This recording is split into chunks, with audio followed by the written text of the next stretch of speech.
और अब पिछले कई महीनों से पूछा जाने वाला सवाल, जो मैं किताब पढ़ती हूँ, जीने की कला। देखो जी, ये है इसका फ्रंट पेज, जीने की कला बाय विट्ठल दास मोदी। और ये है आरोग्य मंदिर प्रकाशन, यहाँ पर लिखा हुआ है। और ये किताब जो है आरोग्य मंदिर गोरखपुर की तरफ से ये छपी हुई है। तो मेरी एक व्यूअर ने आरोग्य मंदिर गोरखपुर में गूगल से फोन नंबर वगैरह निकाल के फोन किया, और सरप्राइजिंगली अभी भी वहां पे कोई डॉक्टर विट्ठल दास ही बोले उनसे फोन पे। और 90 रुपए उन्होंने लिए हैं, 60 रुपए किताब के, 30 रुपए डिलीवरी चार्ज के। उनका मैसेज ये आया था कि उनको वो किताब जो है, उन्होंने वो पैसे भेज दिए, जब मिल जाएगी वो बताएंगी। तो फिर उनका कमेंट आया कि उन्हें वो किताब मिल गई है। तो मैंने उनका कमेंट वो पिन कर दिया था। अभी आपको लास्ट 10 वीडियोज में से देखना, किसी न किसी में वो मिल जाएगा पिंड कमेंट में। तो उन्होंने बोला था कि आप मेरा कमेंट पिन कर दो, तो किसी और को भी मंगानी है तो आई कैन हेल्प, कि कहाँ से क्या नंबर मिला। मे बी वो आपको नंबर भी मतलब अवेलेबल करवा दें। ठीक है, तो अगर आप अब भी देख रहे हो जिनको जीने की कला किताब मिल गई ना, आप यहाँ पर भी कमेंट कर देना, और हो सके तो वो फोन नंबर अपने कमेंट में कर देना, मैं पिन कर दूंगी। तो उसमें यह है कि जिन लोगों को चाहिए ये किताब, वो आराम से मंगवा लेंगे। बाकी ये वाली किताब देखो, मैं आपको बताऊं, ये है जी बहुत पुरानी, 1951 की लगभग है जी। आप हमेशा अच्छा बिहेव करो, लेकिन सामने वाला फिर भी बदतमीजी करे तो जरूरत ही क्या पड़ी है सामने वाले के साथ सिर मारने की। Just vanish. इसी के तरीके का एक और आया है कि अगर निगेटिविटी फैलाने वाला कोई अपना करीबी ही हो, तो कितना भी करीबी हो, लेकिन अगर वो आपका मेंटल पीस डिस्ट्रॉय कर रहा है तो उसको निकालो और फेंक दो, अपने दिमाग से, अपनी नजरों से, और हो सके तो अपनी लाइफ से। कितना भी नजदीकी हो, ऐसे नजदीकी को चाटना है आपको जो आपके खुद ही नजदीकी में आके आपका दिमाग की दही कर रहा हो और आपको लाइफ ही ना जीने दे रहा हो। पता है, पर नेगेटिविटी आसपास होती है ना, पूरी पर्सनैलिटी आपकी डिस्टर्ब हो जाती है। अगर आप मुझे अब से 7 साल 8 साल पहले की देखो ना, आपको यकीन नहीं होगा कि ये वो बंदी है और ये बंदी है और ये दोनों सेम है। इतना जबरदस्त असर होता है पर्सनैलिटी पे निगेटिविटी अगर आपके चारों तरफ है। तो भाई, अगर आपको अपने आप से थोड़ा सा भी प्यार है ना, थोड़ी सी भी आप अपनी परवाह करते हो, तो जो निगेटिव है बंदा, आपको टॉर्चर करता है मानसिक रूप से, वो चाहे फिर आपका कोई भी है, उससे दूरी बनाना शुरू कर दो। नहीं तो आप अपने आप से इतने दूर हो जाओगे ना कि पहचान भी नहीं पाओगे कि आप असल में थे क्या। अगला है जी, इतने बिजी शेड्यूल में आपको इतना कम टाइम मिलता है, सेल्फ ग्रूमिंग कैसे करते हो। देखो, सेल्फ ग्रूमिंग पे मेरे दूसरे चैनल पे पहले से कई एक वीडियो है, फेशियल, हेयर कट वगैरह मैं कैसे करती हूँ, क्या है। जो एक आध चीज मैंने शेयर नहीं किया, जैसे शेविंग का रूटीन, कि मैं अपने बॉडी हेयर कैसे रिमूव करती हूँ, तो उसके ऊपर भी उस चैनल पे वीडियो है, आप उसमें देख लो। फिर भी लेकिन अगर मौका लगेगा ना, उसके लिए मैं डिटेल में एक वीडियो बना दूंगी। 2-3 जुगाड़ हैं जिनसे मैं अपनी बॉडी हेयर रिमूव करती हूँ, इंस्टेंट अलग और थोड़ा सा टाइम होता है तब अलग। और वो यहाँ पर डिस्कस करने का कोई वो नहीं, कोशिश करूंगी वहां पर कर दूं। फाइनली मैं आपको वो बताऊं शॉर्ट में, कुछ भी बस की नहीं है तो रेजर लेके अपना हाथ पैर उससे भी साफ हो जाते हैं, कोई दिक्कत नहीं होती, आप उससे भी कर सकते हैं। ये एक आया है, कभी आपको ये ख्याल नहीं आया कि जॉब छोड़ दूं, और जो पूछ रही है ना वो खुद गवर्नमेंट जॉब में है। तो बहन, क्या ही बताऊं, बस कितनी बार आया, कितनी बार। लेकिन बात वही है, इस पे किसी ने रिप्लाई भी किया हुआ था कि गवर्नमेंट जॉब कौन छोड़ता है। सेम चीज वही है, फाइनेंशियल सिक्योरिटी बहुत बड़ी चीज है। और फिर भी मैं यही कहूंगी कि गवर्नमेंट जॉब में आप जो बर्दाश्त आपको करना पड़ता है ना, उससे कहीं ज्यादा प्राइवेट वालों को करना पड़ता है। तो आपको गवर्नमेंट जॉब मिली है, इसके लिए ब्लेस्ड फील करो। जॉब कई बार छोड़ने का ख्याल आता है, सबके मन में आता है, लेकिन उसे टेम्परेरी मानो और चलने दो। फाइनेंशियल सिक्योरिटी बहुत बड़ी चीज होती है। अच्छा जी, इसके बाद आता है ऑफिस पॉलिटिक्स को कैसे हैंडल करें। जरूरी नहीं है हैंडल करने की, जस्ट बहरे हो जाओ, अपना काम बिल्कुल परफेक्ट रखो। और अगर आपको पता है पॉलिटिक्स चल रही है ना, तो आप उसमें पढ़ो ही मत, और हो सके तो अपना ट्रांसफर करा लो ऐसी जगह से, क्योंकि उसमें घुस के कोई फायदा नहीं है, गंद ही मचेगा, कोई फायदा नहीं होता। आप अवॉइड करो अगर आपको अपना मेंटल पीस मेंटेन रखना है तो। इसके बाद आता है जी how I shoot and edit. तो MI का जी मेरा फोन है, उससे मैं शूट करती हूँ, इसी की टॉर्च ऑन कर लेती हूँ, उससे लाइट पड़ जाती है, बाकी घर की लाइटें जला लेती हूँ। एक ट्राइपॉड लिया हुआ है 300 कुछ रुपए का मीशो से, वो है। और एक मैंने रिंग लाइट मंगाई थी जो मैं खड़े होके बोलती हूँ, सामने से वीडियो, वो वाली में थोड़ा सा कई बार क्योंकि शाम हो जाती है तो लाइट की इशू हो जाता था और मैं टाइम की वजह से शूट नहीं कर पाती थी। तो ये है। और एडिट करने के लिए मैं काइंड मास्टर ऐप यूज करती हूँ। लोगो अब इसलिए नहीं आता क्योंकि मैंने उसका प्रीमियम पैक 7,000 कुछ रुपए का था वो खरीद लिया इसलिए।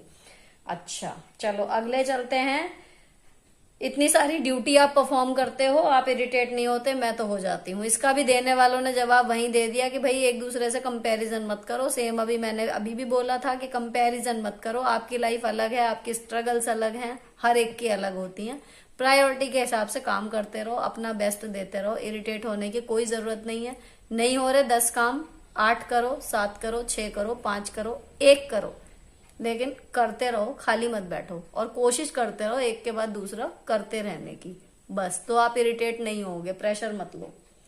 पैर कमर दर्द नहीं होते? आप थकते नहीं हो? क्यों नहीं थकूंगी भाई, थकती हूँ, रुक जाती हूँ, आराम कर लेती हूँ, अपने शेड्यूल को थोड़ा सा चेंज कर लेती हूँ, किसी दिन पूरी नींद ले लेती हूँ 8-9 घंटे की। तो होता है, सबके साथ होता है। लेकिन बात यह है कि आप थकने के बाद भी रुको ना, चलते रहो, तो आप कहीं ना कहीं पहुंच ही जाओगे। अब मेरा क्या ड्रीम है तो इसमें जी बहुत सारी, मतलब मैंने कहीं पढ़ा था कि सपनों को ना बताने में वो मजा नहीं है जो उन्हें सच करके दिखाने में। तो जैसे जैसे सच होते जाएंगे तब मैं आपके साथ शेयर करूंगी। अभी बहुत सारे सपने बचे हुए हैं। ऐसा नहीं है कि मैं, मतलब मैं कहना चाहिए कि मैं जी रही हूँ, ड्रीम लाइफ जी रही हूँ। किसी की भी ड्रीम लाइफ वो हो सकती है, लेकिन ऐसा नहीं है कि अब मैं रुक जाऊंगी। अभी बहुत कुछ ऐसा है कि चलो जी अब ये और कर लेते हैं या वो भी और करेंगे। तो जब तक भगवान ने आपको शक्ति दी है कुछ करने की, आप करते रहो। तो ड्रीम भी देखते रहो और उन्हें पूरा करते रहो जब तक जान में जान है। मेरी सैलरी गवर्नमेंट सैलरी कोई इतना बड़ा राज नहीं है। आप कहीं भी पता कर लो बेसिक के टीचर की सैलरी क्या है, वो आपको बता देगा और जी पता चल जाएगी। काफी अच्छी सैलरी है। मेंटेन वेट एंड फिगर, ये मैं कैसे करती हूँ इतने सालों बाद? तो देखो कुछ तो इसमें कहना चाहिए वो ही है। आप प्रेशर मत लो मुझे देख के। कुछ तो हेरिडिटी है कि हमारे घर में सभी पतले हैं। लेकिन दूसरी चीज ये है कि थोड़ा सा जैसे पेट निकल जाता है 40 के बाद, या फिर आप जब ध्यान नहीं देते। लॉकडाउन में मेरा थोड़ा सा वेट बढ़ गया था।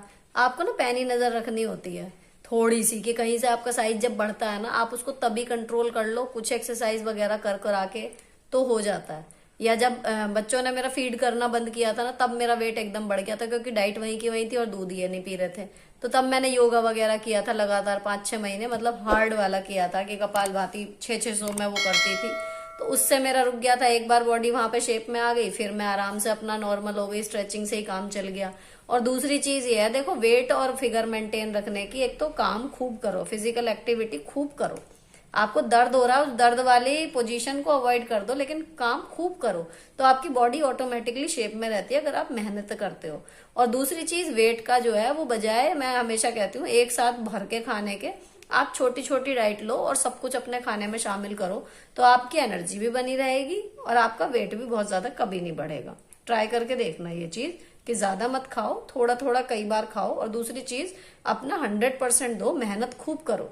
जितनी शरीर को मतलब चला सकते हो ना उतना चलाओ, तो आपकी बॉडी अपने आप फिट रहे। एक है जी बच्चों के लिए हार्ड वर्ड्स निकल जाते हैं गुस्से में और उसके बाद फिर मैं रोती हूँ। ऐसे 2-3 कमेंट्स आए। तो बहन तुम अकेली नहीं हो, मेरे साथ भी यही होता है। बच्चों को उल्टा सीधा बोल देती हूँ जब बहुत तेज गुस्सा आता है या वो कुछ ऐसी हरकत करती हैं, और उसके बाद मैं भी रोती हूँ रात को। आप उसमें कुछ नहीं कर सकते। बस वही बात याद रखो गुस्से वाली, कि गुस्से को कंट्रोल कैसे कर सकते हो। कि आपका सीनियर या आपका अधिकारी आपको कुछ भी कह जाए ना, आप उसे पलट के जवाब नहीं दोगे क्योंकि आपको पता है नहीं देना। लेकिन बच्चे क्योंकि आपके अंडर में, आप उन्हें दे देते हो सके तो उस बात को ध्यान करो, तो अपने आप आपके शब्द माइल्ड हो जाएंगे। लेकिन इस चीज को तो मैं भी अभी तक 100% ओवरकम नहीं कर पाई हूँ। गुस्से में बच्चों को बहुत बुरी तरह डांट देती हूँ जब कभी वो ऐसी हरकत कर देती हैं। तो कहीं ना कहीं ये चीज तो मैं भी क्योर नहीं कर पाई। आपको क्या सलाह दूं?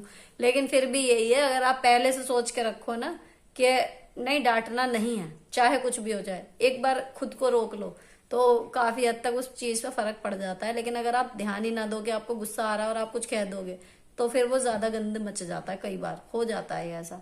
लेकिन उसमें यही है, थोड़ा सा कीप ऑन प्रैक्टिसिंग। अभी तो मैं भी कर। देवर भाभी में बहुत ज्यादा नजदीकी है। देवर से पूरा मतलब रखती हैं भाभी और देवरानी से कोई मतलब नहीं है। ऐसे में क्या करें? कुछ मत करो, उन्हें उनके हाल पे छोड़ दो। आप अपने हस्बैंड के साथ बॉन्डिंग स्ट्रॉन्ग करने पे ध्यान दो, बजाय उनकी बॉन्डिंग तोड़ने के। जैसे जैसे आपके हस्बैंड आपसे जुड़ते जाएंगे, अपने आप वहां से एक दूरी बनती चली जाएगी। और अगर कुछ अश्लील नहीं है बीच में, टर्म्स उनके कुछ अदर वे में गलत नहीं है, तो भाभी भाभी की जगह होती है, बीवी की जगह वो कभी नहीं ले सकती। लेकिन अगर उस तरीके की चीजें हैं तो थोड़ा ज्यादा गंद मच जाता है उसमें। आई डोंट नो क्या कहना चाहिए। क्यों बर्बाद करते हैं फिर दूसरी लड़की की जिंदगी, जब उन्हें पहले ही सब कुछ वहीं करना है। तो वो चीज ना हो तो फिर आसान है। आप जो है मतलब आप अपनी उनकी बॉन्डिंग स्ट्रांग करने में इतना बढ़िया टाइम उनके साथ बिताओ कि दूसरे की उन्हें जरूरत ही महसूस ना हो बॉन्डिंग के लिए। तो बजाय उनकी बॉन्डिंग तोड़ने के अपनी बॉन्डिंग स्ट्रांग करो। इसके बाद है जी लव स्टोरी एंड प्रेगनेंसी। मेरी लव स्टोरी कोई नहीं थी, प्योरली अरेंज मैरिज थी। इवन एंगेजमेंट से एक दिन पहले इनको देखा था, उससे पहले कभी देखा तक नहीं था कि कैसे हैं कैसे नहीं हैं। और दूसरी चीज जी, बॉन्डिंग बस क्या ही बताऊं, सालों लग गए थे। जितने हमारी बात नहीं होती थी उससे ज्यादा लड़ाइयां होती थी, ये हालत थी। तो लव स्टोरी जैसी कोई बात नहीं है। लेकिन हाँ, अब कह सकते हैं कि हाँ, अगर मैं वहां से कि कहाँ से शुरू हुआ और अब हम कहाँ तक आ गए, अगर आप उस स्टोरी को लव स्टोरी मानना चाहो तो मान सकते हो। पर धीरे धीरे इवेंचुअली बहुत सारे चेंज उन्होंने किए, बहुत सारे चेंज मैंने मुझ में किए, तब जाके हमारी बॉन्डिंग इस लेवल तक पहुंची है। एक दिन में, एक साल में, 2 साल में, 4 साल में कुछ भी नहीं हुआ था। और प्रेगनेंसी, मेरी शादी के 7 साल बाद बच्चे हुए थे। इनफर्टिलिटी के सारे ट्रीटमेंट करा लिए थे, नरक भोगा था प्रॉपर। और फाइनली जब ये बच्चे हुए थे तो मैं कोई ट्रीटमेंट नहीं ले रही थी। बहुत बार आता है कि मैंने IVF कराया या कुछ और कराया, ये बच्चे मेरे नेचुरली कंसीव हुए थे फिर बाद में। उस टाइम मैं कोई ट्रीटमेंट नहीं ले रही थी। तो ये हुई जी हमारी ये स्टोरी। अगला है स्कूटी चलाकर क्यों नहीं जाती। तो जब ये YouTube चैनल स्टार्ट हुआ था, आप जाके वो वीडियो देखो, justify your blessing with Sunita वाली। 3 पसलियां मेरी टूट गई थी। YouTube चैनल जब मैंने स्टार्ट किया था उस टाइम पे मैं बिस्तर पर पड़ी हुई थी, उसी टाइम सीखा था सब कैसे चलाना है, कैसे वीडियो अपलोड करनी है, कैसे एडिट होनी है एंड ऑल दैट। 4-5 दिन बिस्तर पे थी। तो स्कूल जाते टाइम मेरा एक्सीडेंट हो गया था और मैं उस टाइम पे पागलों की तरह प्रेशर लिया करती थी घर का कि कैसे भी करके मुझे सुपर वुमन बनना है, ठीक है ना। तो जो लोग ये सोचते हैं ना सुपर वुमन सिंड्रोम मुझ में है या कुछ है, वो सिंड्रोम तब था और उसका इफेक्ट हुआ कि सुबह जो जाके मतलब धाड़ एक्सीडेंट हो गया। अब क्यों नहीं जाती। कई लोगों ने कहा कि भाई होने वालों के हो जाते हैं, उसके बाद दोबारा लोग रिकवर करते हैं एंड ऑल दैट। पर मैं हमेशा लाइफ में ना कैलकुलेटेड रिस्क लेना पसंद करती हूँ कि अगर नहीं हुआ तो क्या। तो अगर अब मैं जो हूँ, अगर अब मैं गई, पिछली जितनी भी मेरी थोड़ी बहुत चोटें वोटें लगी उससे ज्यादा इस बार लगी थी। तो अगर मैं ये डिसाइड करूं कि मेरा स्कूटी चलाना ज्यादा इम्पोर्टेंट है या जिंदा रह के स्वस्थ रह के नौकरी करना, तो नौकरी करना कहीं ऊपर है। और स्कूटी नहीं भी चल रही तो हर कोई स्कूटी थोड़ी चलाता है, रिक्शे से ऑटो रिक्शा से जाती है ना। तो वही चीज मैंने अपने मन को समझा ली और अब मैंने पक्का इरादा कर लिया है कि मैं कोई व्हीकल कभी ड्राइव नहीं करूंगी, क्योंकि मैं अभी रिस्क नहीं लेना चाहती अपनी लाइफ के साथ जरा सा भी। तो ये है जी स्कूटी मैं क्यों नहीं चलाती। अगला आता है जी टीचिंग करना चाहती हूँ लेकिन हस्बैंड बाहर जॉब करते हैं, एक बच्चा 7th में है और दूसरा 1st में है, कैसे करूं। तो देखो यहाँ मेरी सलाह ये है कि जो 1st वाला बच्चा है जब तक वो 2-4 साल और ना बड़ा हो जाए तब तक आपको वेट करना चाहिए। वो भी थोड़ा सा समझदार हो जाएगा फिर आप अपनी टीचिंग जॉब कर सकते हो। अभी बच्चों को अकेला छोड़ना, कैसे वो आएगा, क्या खाएगा, बहुत सारी दिक्कतें हैं। तो 2-4 साल और वेट कर लो, 3rd 4th में वो आ जाएगा, फिर इस लायक हो जाएगा कि अपना वो कर लिया करेगा। इसके बाद है जी डे एंड नाइट में मैं कौन सा मॉइस्चराइजर लगाती हूँ। लैक्मे का मॉइस्चराइजर लगाती हूँ। और खाली समय को हम कैसे यूटिलाइज करें फॉर सेल्फ ग्रोथ। तो यहाँ पर आप हमेशा, मैं हमेशा मतलब ऐसी मेरी डायरी है, इसमें मैं हमेशा एक जगह लिस्ट बना के रखती हूँ कि अगर मेरे पास खाली टाइम हुआ तो ऐसे कौन कौन से काम मेरी अलमारी में पड़े हुए हैं जो मुझे करने हैं। तो जैसे ही मुझे लगता है कि हाँ भाई आज कुछ क्रिएटिव करना है या सेल्फ मतलब टाइम है मेरे पास और मुझे कुछ काम करना, तो मुझे वहां तब नहीं सोचना पड़ता कि क्या, मुझे एग्जैक्ट पता होता है कि क्या करना है। तो वो आप भी ट्राई कर सकते हो कि ऐसे कामों की एक लिस्ट बना के रखो जो आप टाइम की वजह से नहीं कर पा रहे। तो जैसे ही आपके पास टाइम होगा ना तो आप उस टाइम को यूज कर लोगे। एक बड़ा इंटरेस्टिंग सा आया, एक अनमैरिड लड़की है, उसको अपनी मम्मी के हाथ का खाना पसंद नहीं है, लेकिन जब तक मतलब वो उसके ऑफिस का टाइम हो जाता है मम्मी खुद बनाती है और सुबह अगर वो जल्दी उठ के बनाए तो उसको ऑफिस में नींद आती रहती है। तो मेरी गुड़िया मेन देखो ये है कि अगर तुम्हें अपने हाथ का ही खाना खाना है ना, तो प्री प्रिपरेशन कोशिश करो, फिर रात को खूब सारी करके रख के सोने की, कि सुबह जो है बस कम से कम काम, मतलब जितना कुछ हो सकता है रात में करके रखो। तो उससे क्या होगा, जो तुम्हें सुबह जल्दी उठना पड़ेगा वो भी नहीं होगा, और मम्मी से पहले या मम्मी के साथ साथ ही तुम अपना थोड़ा सा खाना बना लोगी। और मम्मी है, प्यार से समझाओ कि मम्मी नहीं समझ में आ रहा खाना, और सारे 6 के 6 दिन मत करो, 6 दिन में से 3 दिन मम्मी के हाथ का भी खा लो, 3 दिन अपना बना लो। जब मम्मी को लगेगा कि खुद बना रही है, सही से कर रही है, ठीक है, तो मैं भी वो कह दें कि भाई तू अपना बना ले, चल कोई बात नहीं। कहीं ना कहीं आप भी कुकिंग ही सीख रहे हो ना, तो इसमें भी मम्मी खुशी होंगी। तो आप ये करो, आप रात को प्री प्रिपरेशन करके सो, तो ज्यादा आपका काम हो जाएगा। अब है जी विडोज कैसे मैनेज करें यार, बहुत सिंपैथी है मेरी आपके साथ। आपने तो जिन्होंने मैसेज किया है ना, वो मेरी बड़ी रेगुलर व्यूअर और सब, मतलब कमेंट करती हैं हमेशा अच्छे अच्छे। तो उसमें देखो, मुझे नहीं पता था, पहली बात तो मुझे दुख हुआ है सुन के, और दूसरी चीज ये है कि सैल्यूट है आप लोगों को कि आप कैसे मेंटेन कर रहे हो बिना हस्बैंड के। लेकिन मुश्किल फेज है, पर मुझे पूरा भरोसा है औरत कर सकती है। आदमी हिम्मत तोड़ देते हैं, कितनी भी प्यार करने वाली बीवी हो ना, 1-2 साल भी नहीं लगाते दूसरी ले आएंगे। लेकिन औरतें ज्यादातर कितनी भी उम्र में वो विडो हो जाती है ना, वो पूरी जिंदगी अपना घर बच्चे सब कुछ संभाल के अच्छे से और मतलब अपनी जिम्मेदारियां निभाती हैं। तो आप योद्धा हो, अड़े रहो। बाकी रही कि सब कुछ कैसे मैनेज करें, फिर मैं यही कहूंगी, सब कुछ मैनेज करने की कोशिश के प्रेशर में मत आओ, प्रायोरिटी के हिसाब से काम कर लो, जितना हो जाए अपना बेस्ट दो बस। 1-2 आए कि जी पति शक करते हैं। अब इसमें आप 2 चीजें करो, देखो, एक तो अपने हस्बैंड को एनालाइज ये करो कि आपको ही लेके उनका नेचर ऐसा है या सबके साथ वो ऐसा ही है, हर एक पर शक करते हैं। अगर ऐसा है तो उनके हाल पे छोड़ दो, फिर तो आप कुछ कर नहीं सकते, ठीक है ना, नेचर आप किसी का बदल नहीं सकते।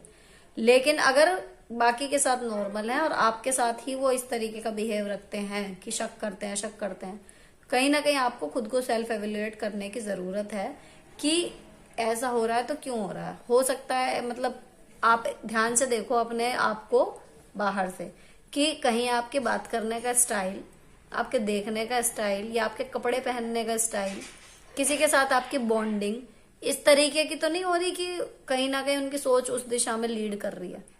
हो सकता है आपकी सोच बिल्कुल साफ हो, आपके मन में ऐसा कुछ ना हो, लेकिन फिर भी कई बार हमारा पहनावा, हमारे बात करने का स्टाइल, या हमारी और लोगों के साथ उनकी तरफ झुकाव कहीं ना कहीं इनसिक्योरिटी क्रिएट कर देता है।